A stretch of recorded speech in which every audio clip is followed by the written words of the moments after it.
Test 4. You will hear a number of different recordings and you will have to answer questions on what you hear. There will be time for you to read the instructions and questions, and you will have a chance to check your work.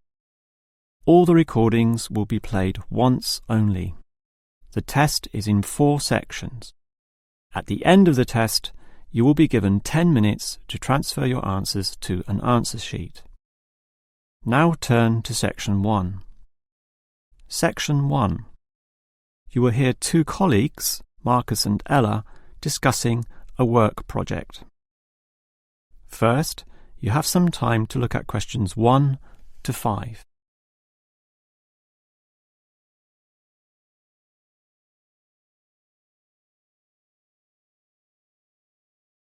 You will see that there is an example that has been done for you. On this occasion only, the conversation relating to this will be played first. Okay, Ella, as you know, the deadline for this project is the end of the month, so we'd better plan it well. Yes, I've already been thinking along those lines, and I've decided we should divide this project into 3 phases. The pre-phase, then phase 1, and then phase 2, with strict deadlines involved for each one. The woman uses the term pre-phase, so pre-phase has been written in space. Now we shall begin. You should answer the questions as you listen, because you will not hear the recording a second time. Now listen carefully and answer questions 1 to 5. Okay, Ella, as you know, the deadline for this project is the end of the month, so we'd better plan it well. Yes, I've already been thinking along those lines, and I've decided we should divide this project into 3 phases. The pre-phase, then phase 1, and then phase 2, with strict deadlines involved for each one. Given that we have to finish this quickly, that sounds good. Tell me more. The pre-phase is the simplest. We just need to allocate a space or a place to do our planning, and this space will need to be quite big. Sure, and we have to decide on the equipment needed as well. Remember the last project when we didn't have enough projectors to present our ideas? We lost lots of time there. Yes, that was a bad start. That's why, after the pre-phase is finished, I've allocated a mere 3 days for phase 1. That will involve drawing the plans. We'll need Jenna to help us. And Marco. Yes, but not Susan. Susan is just far too busy to participate, as much as I'd like her in the team. Let's just take Fred instead. He'll do.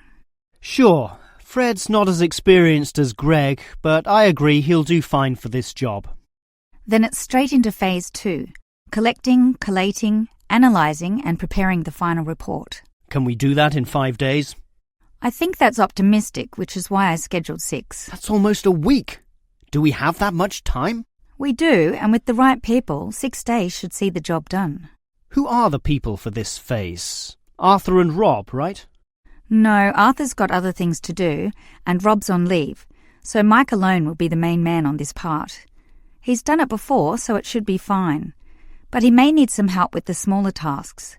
Someone who is good with detail and procedures.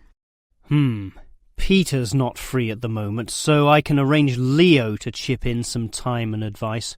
Leo's very useful, particularly under pressure. And that's everything sorted. Well done, Ella. This report should certainly be ready in time. Before you hear the rest of the conversation, you have some time to look at questions 6 to 10.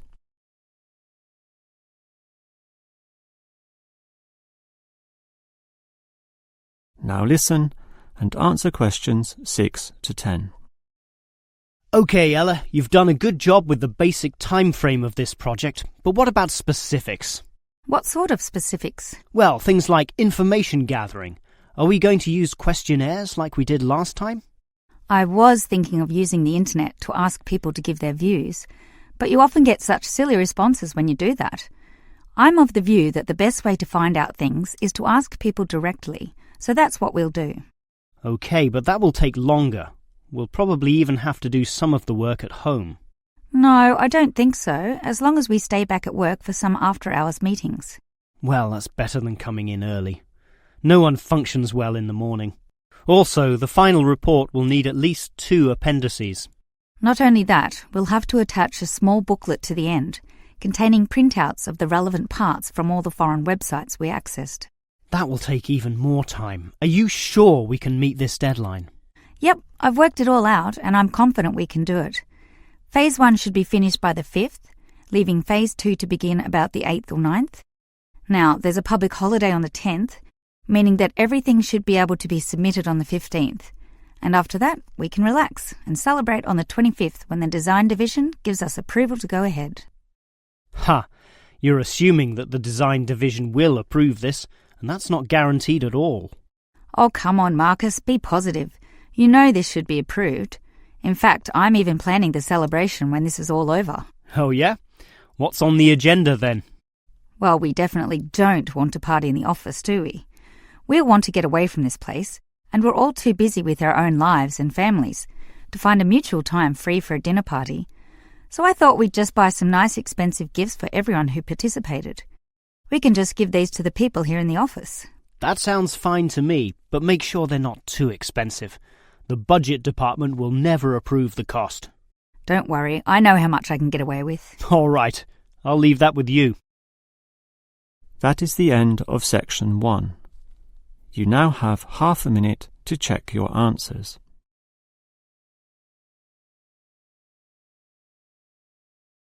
Now turn to section 2. Section 2. You will hear a maintenance worker talking to a university officer about some recent storm damage to the main building. First, you have some time to look at questions 11 to 15.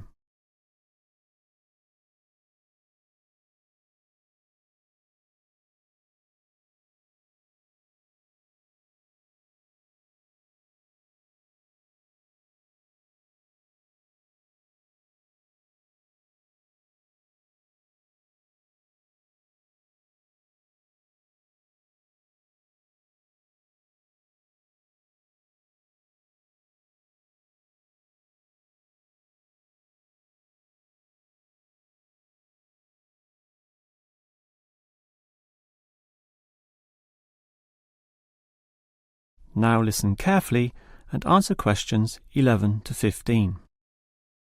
Hello there. I was asked to tell you about the extent of the damage to the main building caused by the recent storm. Oh, that's right. I take it that most of the damage is just to the main building? It is indeed, since the building is so old. However, luckily the damage is minor and all of it can be fixed in one day, given that we have 5 people in our team. What will you be doing first? I understand you start at 8 in the morning. That's right, and we were going to remove the fallen tree, but we've been told there are exams that morning, and I'm sure the sound of those saws and other heavy equipment will disturb all the students. So instead we'll fix that leaky roof. That's a 4-hour job, since it involves substantial repair, not like fixing broken windows, which can be done quite quickly. So you'll fix the broken window after that, from midday? We could do that, but since we'll be working in the ceiling, it's more logical to get rid of those birds' nests there.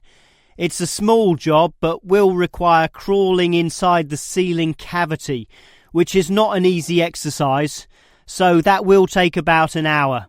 But this is good, since by that time the exams should be over, and we can address that tree which has been blown over. After our 1-hour lunch break, of course. It will be quite noisy dealing with that, but it will be finished by 3 o'clock. Some of our staff will then leave to fix things on another site. An office nearby needs a new window. But 2 of us, including myself, will remain here to paint over that discoloured patch of wall in your office. Oh, good. It looks so horrible at the moment. Well, we'll certainly make it look good once again.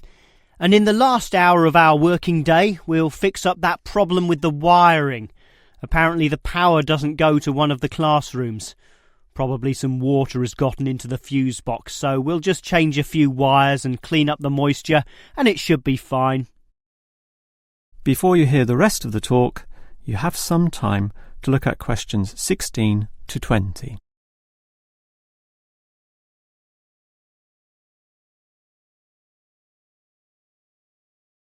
Now listen and answer questions 16 to 20.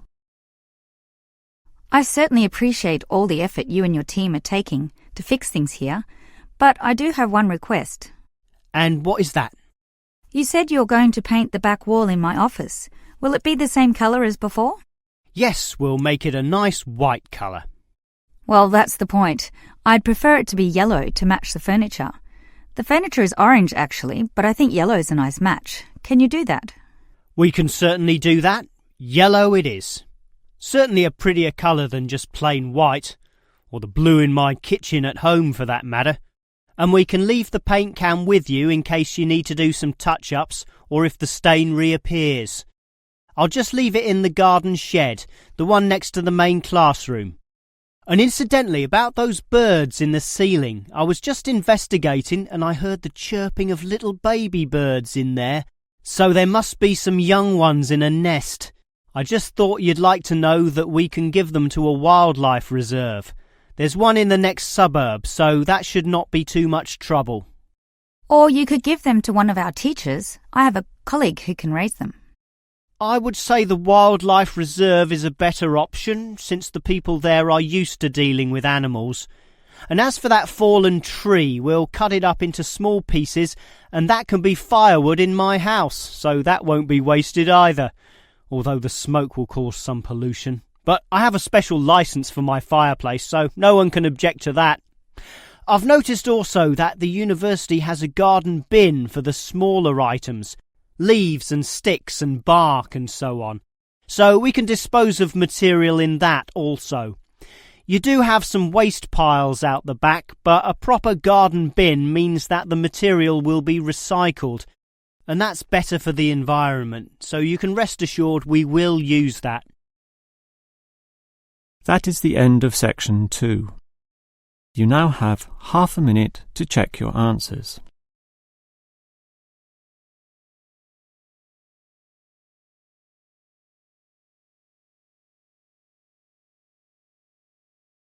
Now turn to section 3.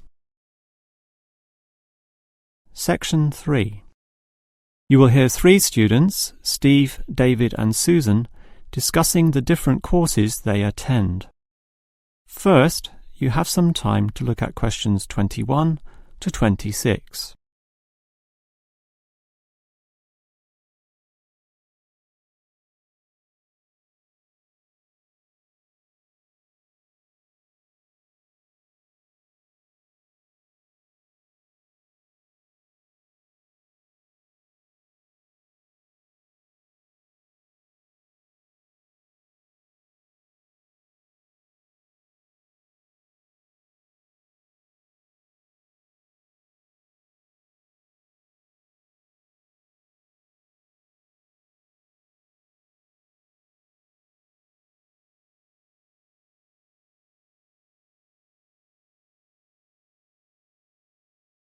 Now listen carefully and answer questions 21 to 26. Well, gentlemen, we've almost finished our second semester at this university. What do you think of all the courses we attend? On the whole, I'd say they're quite good, apart from social history, which I find to be a little too inexact. Yes, the lecturer's style is also very, very dull. I certainly agree with you there, although I would say that the textbook is more interesting. Welfare State. The subtitle says, An Examination of Social Development in the 20th Century. Yes, Welfare State is a good book, but look how many pages it has. 458! I agree. It's just too long to be easily read. Far too long, although it's certainly well written in parts. Yes, and if you compare it to the textbook for cultural studies, what's it called? Inner Views, I think. No, that's the book for media studies, and we finished that subject last semester. The book you're thinking of is In Perspective. Oh, sorry, you're right. In Perspective. And the subtitle says, A Comparison of Social Groups. Somewhat interesting, wouldn't you say? Well, mildly so, as is the subject, dealing as it does with such a wide variety of issues. But the book itself certainly oversimplifies a very complex subject. I agree. I also got annoyed at its constant oversimplification. Life is more complicated than what it suggests. Yes, but what you call oversimplifying may well be considered clarifying. Look at this other textbook, Government in Action. Some may say that it also oversimplifies, but it must do so in order to present a coherent picture of an equally complex subject. Government in Action. Which subject? It's the textbook for political theory. Oh, I hate politics. That's why I don't like the active leadership subject either. And most of the stuff in that political theory textbook is based on the American system. You see, it's written by Americans, so it's not even relevant to us here. I'd agree with you there. It's not relevant to us at all, since our government uses the Westminster system. Yes, I suppose that is a problem. Before you hear the rest of the conversation, you have some time to look at questions 27 to 30.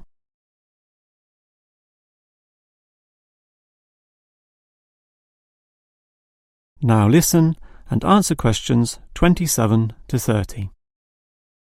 Well, it seems we all have certain criticisms about the textbooks we're using, but at the same time we all like some elements, at least, of the subjects we're studying. What's your favourite subject, David? I'm not sure. I like political theory, but... Cultural studies is by far the best, even better than political theory, which I also like, but just not as much. Why do you say that, Steve? I was thinking perhaps social history is worth considering as best. Social history is good, but I made my choice because the subject is relevant to this modern society. But so is social history, and I like the historical element, which the other subjects lack. Even political theory examines history only briefly and in a very narrow way, so I'd say social history is the most rewarding for me. What about you, Susan? I think social history is certainly very good, but political theory is, in fact, the best, since basically every human system boils down to politics. So, despite a certain irrelevancy in the details, the basic message remains as relevant as ever. Oh, Susan, you can't be serious. Let's ask Olive again. She's over there. Olive! Which subject do you think is the best? Ah, a difficult question. I'm very interested in culture, so cultural studies is certainly my cup of tea. But I'm politically active also, and hope to pursue this as a career. So political theory would be the one I'd pick. I don't believe it. Even with that irrelevant textbook? Don't listen to him, Olive. You have a right to your own opinion. That is the end of section 3. You now have half a minute to check your answers.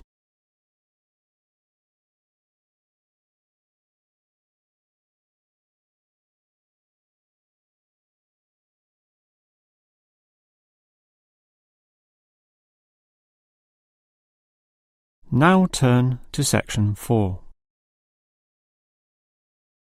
Section 4. You will hear a lecturer talking about the movement of population towards cities. First, you have some time to look at questions 31 and 32.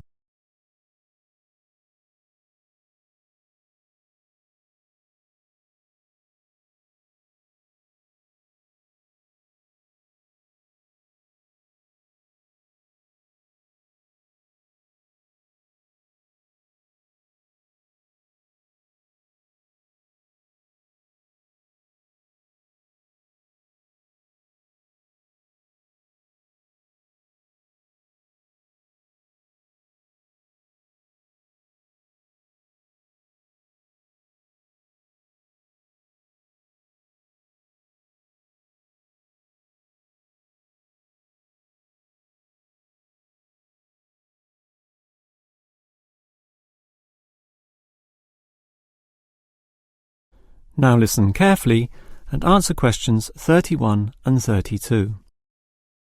If you consider the farms of old, the type your father or grandfather grew up on, they were small and labour-intensive, requiring lots of workers. In addition, they often had a diversity of products, be that animal or vegetable, say cows and sheep, or oranges and lemons, with some peaches and a few chickens on the side for the production of eggs.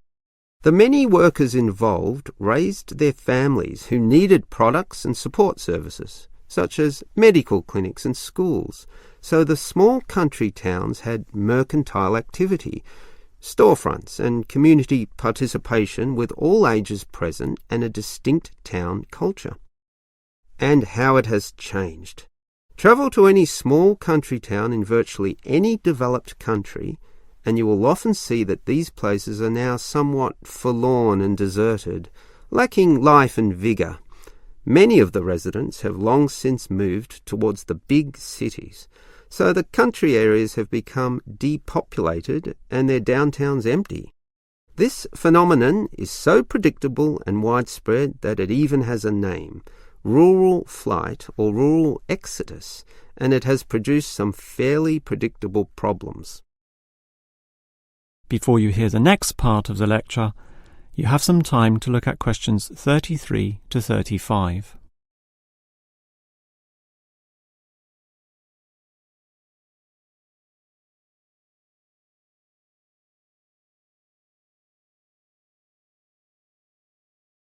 Now listen and answer questions 33 to 35.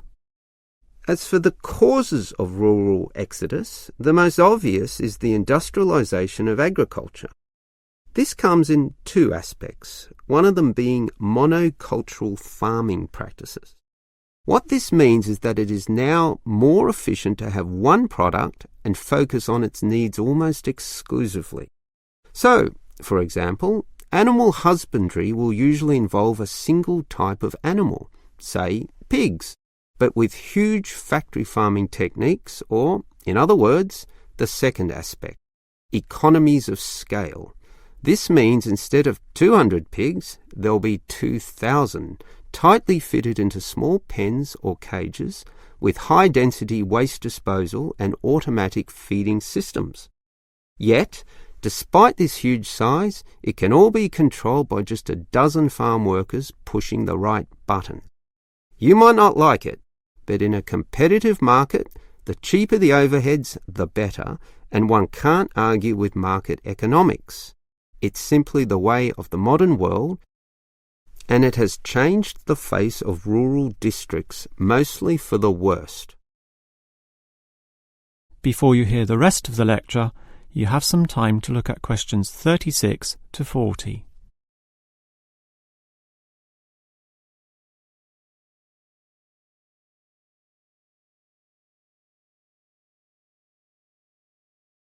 Now listen and answer questions 36 to 40. We can talk at length about the problem of rural exodus, but what about solutions?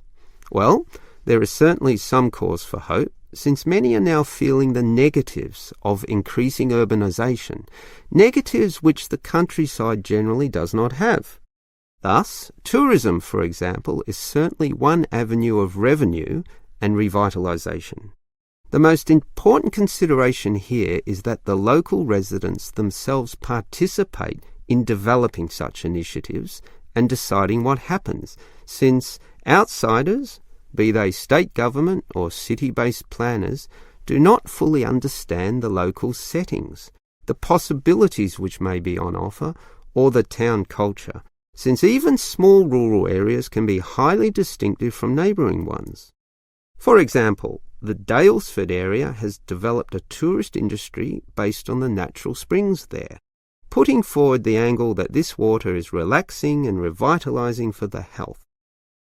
There has been the development of spas, saunas and small-scale accommodation within its picturesque hillsides. And another solution is to utilise the predominant local product.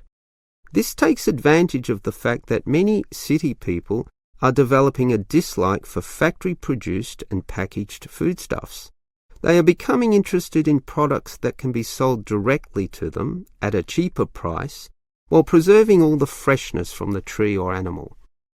It is important here that the country area is not only characterised by a specific product, but markets this idea well.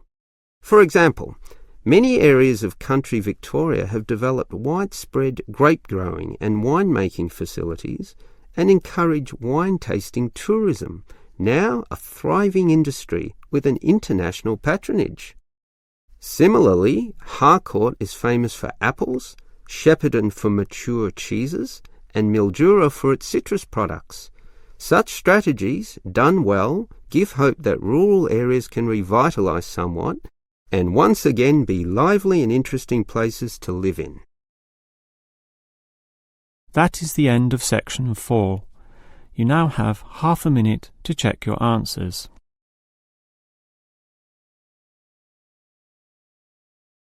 That is the end of the listening test. In the real IELTS test, you would now have 10 minutes to transfer your answers to the answer sheet.